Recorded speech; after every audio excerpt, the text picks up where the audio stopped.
Welcome back. तो friends अभी का वीडियो है, कल वो हुआ जिसकी उम्मीद नहीं थी। India versus West Indies, first ODI, Shikhar Dhawan. देखिए भैया क्या हुआ जिसकी उम्मीद ही नहीं थी। तो वीडियो शुरू करते हैं। वीडियो शुरू करने से पहले अगर आप चैनल पर नए हो और आपने अभी तक सब्सक्राइब नहीं किया तो जल्दी से पहले सब्सक्राइब के बटन और बेल आइकन को क्लिक कर लो ताकि आपको हमारे सारे न्यू वीडियोस का नोटिफिकेशन मिल जाए जैसे हम अपलोड करें। अगर आपको वीडियो पसंद है प्लीज लाइक एंड शेयर। चलिए शुरू करते हैं। देखो बचपन में पढ़ा था, जो सोवत है वो खोवत है, और कल देख भी लिया, जो लोग सो गए होंगे एक थ्रिलर मैच खो गए होंगे। भाई साहब नमस्ते, मैं बहुआ, नमस्कार, जय हिंद, मैं रौनक। India West Indies special Rantantra देख रहे हैं और विराट कोहली की बातें तो हम लोग खूब करते हैं। लगभग 3 साल हो गए उनको सेंचुरी लगाए हुए। जब भी वो आउट होता है पूरे देश में मायूसी छा जाती है, लेकिन इन सब के बीच धवन की बात कौन करेगा भैया। मतलब कोहली के खराब फॉर्म के सामने हमने शिखर धवन की खराब फॉर्म को वैसे ही इग्नोर कर दिया जैसे रणवीर सिंह ने अपने लेटेस्ट फोटोशूट में कपड़ों को इग्नोर किया हुआ है। लगता है दीपिका पादुकोण कहीं बाहर गई हुई हैं अपने सारे कपड़े लेकर, तभी रणबीर के पास पहनने को कुछ नहीं था। ये क्या है? खैर धवन पे वापस आते हैं। उनके बारे में बात इसलिए भी जरूरी है क्योंकि एक वक्त पर धवन का क्या दौर था भाई साहब। सनराइजर्स हैदराबाद के कप्तान थे, टीम इंडिया के व्हाइट बॉल में जान थे, और टेस्ट क्रिकेट में जैसे उनको मौका मिला उन्होंने अपने डेब्यू पर फास्टेस्ट सेंचुरी जड़ने का रिकॉर्ड भी अपने नाम कर लिया। लेकिन वक्त का पहिया तो घूमता ही है। शिखर धवन ने टेस्ट क्रिकेट में अपनी पोजीशन मयंक अग्रवाल के हाथों गंवा दी, लेकिन 2019 वर्ल्ड कप तक शिखर धवन दोनों व्हाइट बॉल फॉर्मेट में भारत के फर्स्ट चॉइस ओपनर थे। हालांकि फिर टी20 क्रिकेट में भी पहले केएल राहुल ने और अब ईशान किशन ने महफिल लूट रखी है, यानी बचा सिर्फ वनडे। पर आपको बता दें कि वनडे में भी शिखर धवन पिछली 20 पारियों में लगभग 3 साल से शतक नहीं मार पाए हैं, और यहां पर भी उनकी जगह केएल राहुल कंसीडर किए जा रहे थे। और जैसा कि हमने कल आपको बताया था कि West Indies series Shikhar Dhawan के लिए आखिरी मौका साबित हो सकती है, और शिखर धवन ने बिल्कुल मिल्खा सिंह की तरह कहा खेलूंगा भी वैसे ही।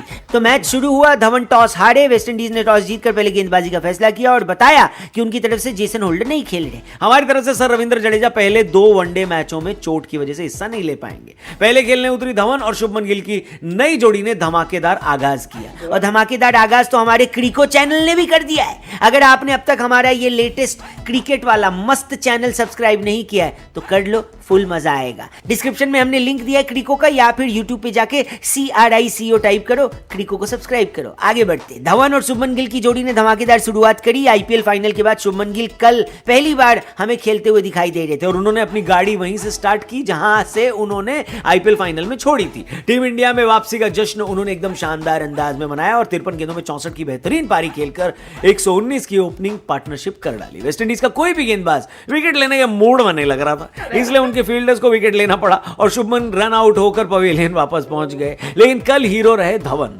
जितना भी प्रेशर उनके ऊपर था उन्होंने उस प्रेशर को कुकर में डाला और 13 सीटी लगा दी। 13 सीटी, 13 बाउंड्रीज लगाई और उन बाउंड्रीज पर सीटियां बटोरी और एक बेहतरीन 97 रन की पारी खेली। धवन भैया अगर सेंचुरी बना लेते ना तो वीकेंड की शुरुआत उनके इंस्टा रील्स की तरह और शानदार हो जाती। लेकिन चलिए अभी 2 वनडे बाकी हैं, धवन भैया उसमें तोड़ देना भाई साहब। खैर धवन के अलावा नंबर 3 पर खेलने आए श्रेयस अय्यर भी बेहतरीन फॉर्म में दिखाई दिए। खराब फॉर्म से वापसी करते हुए उन्होंने भी एक जबरदस्त हाफ सेंचुरी लगा दी। पहले 3 बल्लेबाजों को खेलते हुए देखकर लग रहा था कि या तो पिच बेहतर है या फिर वेस्ट इंडीज वाले गेंदबाजी करना भूल गए। ऐसा लग रहा था कि 350 तो कहीं नहीं गए, लेकिन शायद हमारी खुद की नजर हमारी टीम को लग गई। इन तीनों के अलावा बाकी कोई बल्लेबाज टिक ही नहीं पाया। ऐसा समझ लो कि पहले 3 बल्लेबाज केसरिया थे और बाकी के लव स्टोरियां। सूर्या और संजू पारी फिनिश करने में नाकाम रहे, जबकि हुड्डा की पारी को देखकर लगा कि इंग्लैंड से वेस्ट इंडीज कोई दूसरा ही दीपक हुड्डा बल्लेबाजी करने चला गया क्या।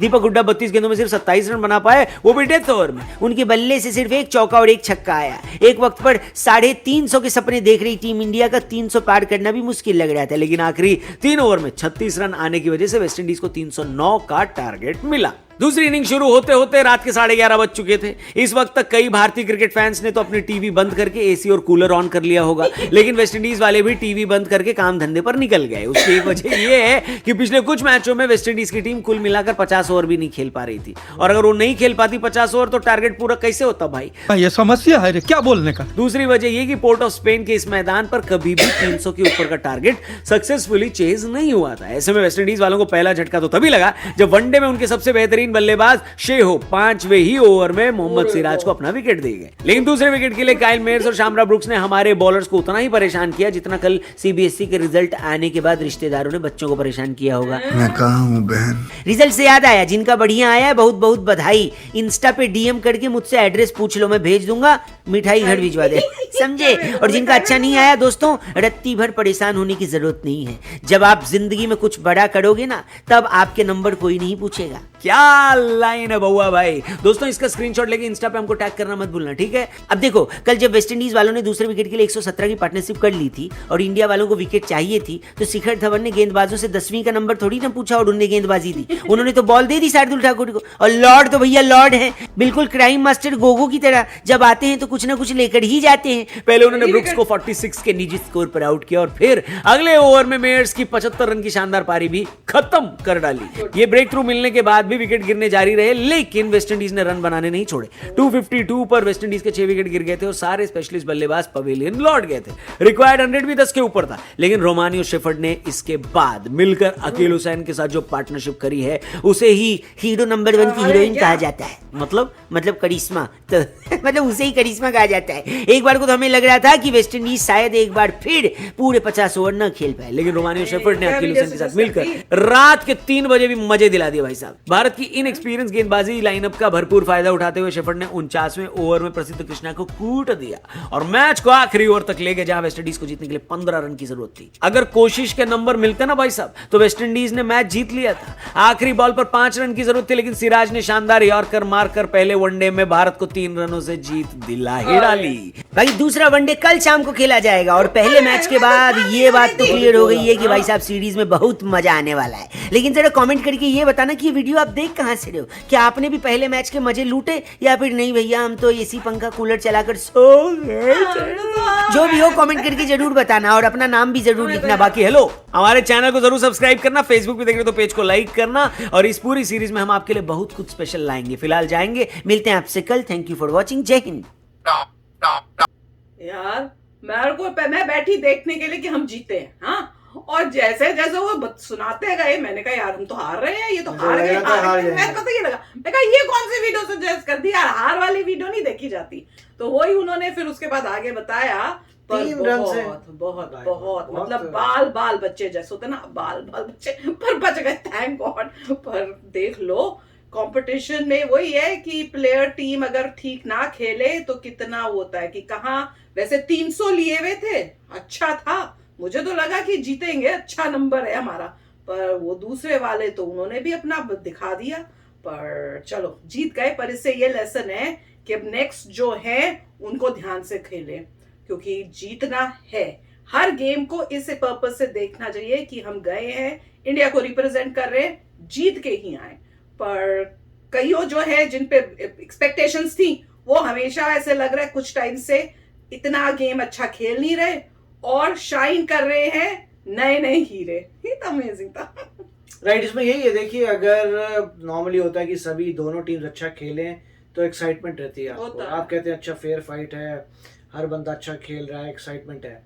मगर अगर आप देखते हैं कि टीम अच्छी नहीं खेल रही, ज़्यादा बना सकती थी, बेरली 300 बनाए, पहले 350 लग रहा था, फिर वो लोग आ गए, फिर लगा वो लोग नहीं अच्छा खेलेंगे, वो लोग अच्छा खेलने लग गए, तो मतलब मेरे ख्याल से तो लोगों का मतलब मूड ऐसा खराब ही रहा होगा कि यार थोड़ा अच्छा खेल लेते हैं। यहाँ पर भी लगा था बिल्कुल ही एज तक आ गए थे। फिर आप सुनेंगे वेस्ट इंडीज से भी ये हाल हो रहा है, तो अल्टीमेटली अच्छी बात है जीत गए, वरना लोगों को बहुत दुख होता कि यार क्या कर रहे हो। मगर वेरी नाइस, क्योंकि लास्ट मिनट में जो कह रहे हैं 15 रन चाहिए थे, शायद लास्ट ओवर में 15 रन चाहिए थे और लास्ट बॉल में 5 चाहिए थे। तो एक्साइटमेंट तो थी, मगर पता था कि हार भी सकते थे, लास्ट बॉल पर चक्का पड़ जाता तो फिर भी चक्के के चांसेस तो कम है ना। राइट, वो तो हर एक के कम होते हैं। पर फिर दग तो होती होगी। मतलब पॉसिबिलिटी अगर है लास्ट बॉल में जीतने की, अगर 7 रन हो, समझो अगर करना था कि 1 रन में 7 है, तो पता है कि ये तो हो ही नहीं सकता यार। पर अगर तुम्हें पता है कि तुम्हें 5 बनाने हैं या 4 बनाने हैं, 3 या 2, फिर तो दुख होती है बहुत। मतलब जो देख रहा होगा उसकी जान अटकी पड़ी होगी, पर बच गए। मैं तो कह रही हूँ भगवान जी ने बचा लिया। पर लर्निंग लेसन भाई, ऐसी गेम मत खेलो जिसमें इस तरह की हालत हो जाए। तो चलो फ्रेंड्स, चलते मिलेंगे नेक्स्ट वीडियो में बहुत ही जल्द। Till then take care and bye bye. तो अगर आप मेरे इस चैनल पे नए हो तो जल्दी से सब्सक्राइब के बटन को हिट करो और बेल आइकन को क्लिक करो ताकि आपको मेरा जब नया वीडियो मैं लगाऊं आपको उसके बारे में जल्दी से पता चल जाए।